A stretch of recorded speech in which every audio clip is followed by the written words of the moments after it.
బండి ఆత్మకూరు మండలంలో ఘనంగా మేడే ఉత్సవాలు. బండి ఆత్మకూరు మండల కేంద్రంలో సిఐటియు ఆధ్వర్యంలో బండి ఆత్మకూరు, పార్నపల్లి గ్రామాలలో వ్యవసాయ కార్మిక సంఘం ఆధ్వర్యంలో ఏకోడూరు గ్రామంలో మేడే కార్యక్రమం నిర్వహించారు. ఈ కార్యక్రమంలో సిఐటియు నాయకులు రత్నమయ్య, వెంకట రమణమ్మ, శ్యామలమ్మ, ఆనందమ్మలు మాట్లాడుతూ పోరాడి సాధించుకున్న కార్మిక చట్టాలను రద్దు చేసి యజమానులకు బానిసలుగా మార్చే చట్టాలను కేంద్రంలోని నరేంద్ర మోడీ ప్రభుత్వం తెచ్చిందని, కార్మిక చట్టాలపై కార్మికులంతా ఐక్యంగా పోరాడి హక్కులను కాపాడుకోవాలని కోరారు. వ్యవసాయ కార్మిక సంఘం నాయకులు డేవిడ్, రామచంద్రుడు, సుబ్బారాయుడులు మాట్లాడుతూ కేంద్ర రాష్ట్ర ప్రభుత్వం విధానాలపై కార్మికులు, వ్యవసాయ కూలీలు, కర్షకులు ఐక్యమై పోరాడాలని కోరారు.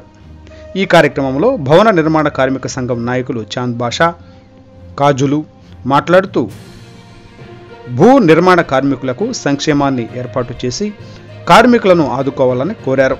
ఈ కార్యక్రమంలో ప్రజా సంఘాల నాయకులు మరియు సిఐటియు నాయకులు ఈశ్వరమ్మ, లలితమ్మ, ఆనందమ్మ, సునీతమ్మ, నాగరాజమ్మ, పుణ్యవతి, రామేశ్వరమ్మ, బండి ఆత్మకూరు మాజీ సర్పంచి నందయ్య, కౌలు రైతు సంఘం నాయకులు నక్క సీను, నారాయణ, చంద్ర తదితరులు పాల్గొన్నారు.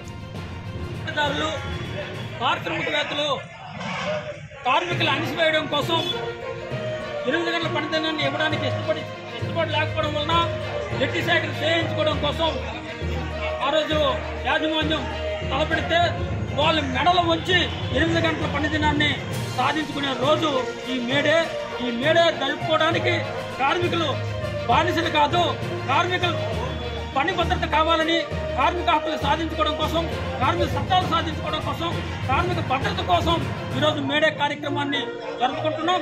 ఈ దేశంలోని అధికారులకు వచ్చినటువంటి పార్టీలు కార్మికులను నడ్డి విరిచినటువంటి చట్టాలు తీసుకొస్తా ఉన్నారు. కేంద్రంలో నరేంద్ర మోడీ 44 కార్మిక చట్టాలని 4 కోట్లుగా మార్చి కార్మికులకు మళ్ళీ పూర్వంలాగే మళ్ళీ పెట్టి శాఖలు చేయించుకోవడానికి ప్రయత్నాలు చేస్తా ఉన్నాడు.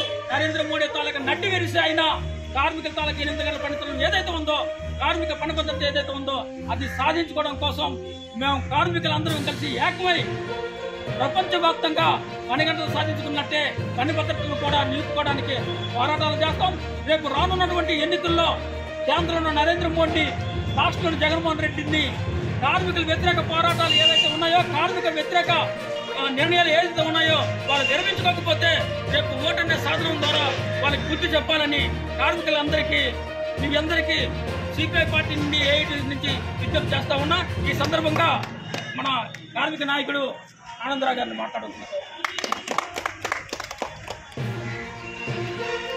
ప్రియమైన కార్మిక సోదరులారా,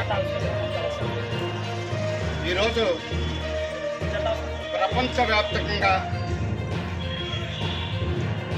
మేడే కార్యక్రమాన్ని పండుగ వాతావరణంగా జరుపుకుంటారు.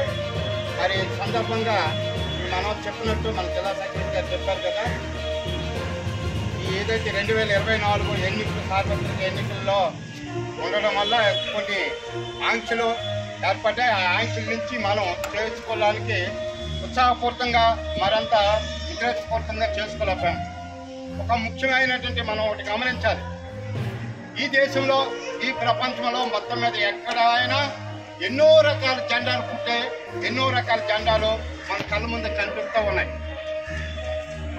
మరి ఎన్ని జెండాలు అంటే మనం లెక్కట్లేమేమో మనకు తెలీదు. లెక్కకు మించినటువంటి అనేక రంగురంగుల జెండాలు పుట్టాయి. కానీ ఈ జెండా పుట్టింది మాత్రం కార్మికుల శ్రమ దోపిడీ విముక్తి కలిగించడానికి పుట్టిందే ఏఐటీసీ ఎర్ర జెండా.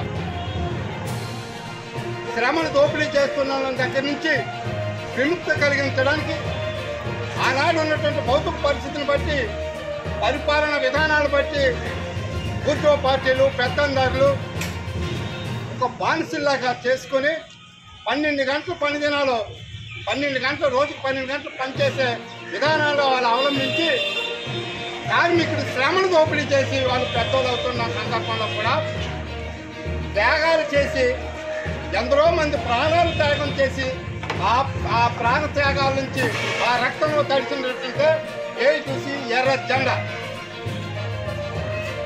కార్మికుల విముక్తి కోసం, ముక్తి కోసం, భూమి కోసం, అనేక రకాలైన ఉద్యమాలు పోరాటాలు చేస్తున్నటువంటి ఈ జెండాని మనం అందరం కలిసి గౌరవించాలి. ఆ జెండా ఇచ్చినట్టు ఆదేశాలు అనుసరించేటప్పుడే కార్మికుల ఆశయాలు, ఆ జెండా ఆశయాలు మన శ్రమ దోపిడీ నుంచి విముక్తి కలిగించుకోవడానికి భవిష్యత్తులో మనందరం ఐకమత్యంగా ఉండి కలిసి ఉండి మరిన్ని ఉద్యమ పోరాటాల ద్వారా మీ హక్కులను దక్కించుకోగలరు తప్ప మరి బానిసలాగా అడుక్కుంటే ఎవరు ఇచ్చే హక్కులు కావేవి. కనుకనే భవిష్యత్తు పోరాటాలకి ఉద్యమాలకి ఐక్యత కలిగి ఉండండి. అనైక్యత లేకుండా అనవసరమైన ఆలోచనలు పెట్టుకొని మనలో మనకు దక్కవలసిన హక్కులకు భంగం కలిగించే రీతిగా మనం ఎవరు వ్యవహరించకుండా జెండాని చూసి జెండా నేర్పుతున్నటువంటి ఆలోచన విధానాలతో ముందుకు మీరు సాగాలని చెప్పేసి ఈ సందర్భంగా గచ్చిపోతున్న కార్మిక వర్గం సంబంధించిన వాళ్ళందరూ కూడా అవకాశం ఇచ్చినట్టు వారందరికీ మరి భారత కమ్యూనిస్ట్ పార్టీ, సిపిఐ, వ్యవసాయ కార్మిక సంఘం జిల్లా తరఫు నుంచి మీ అందరికీ ధన్యవాదాలు తెలియజేస్తున్నాను.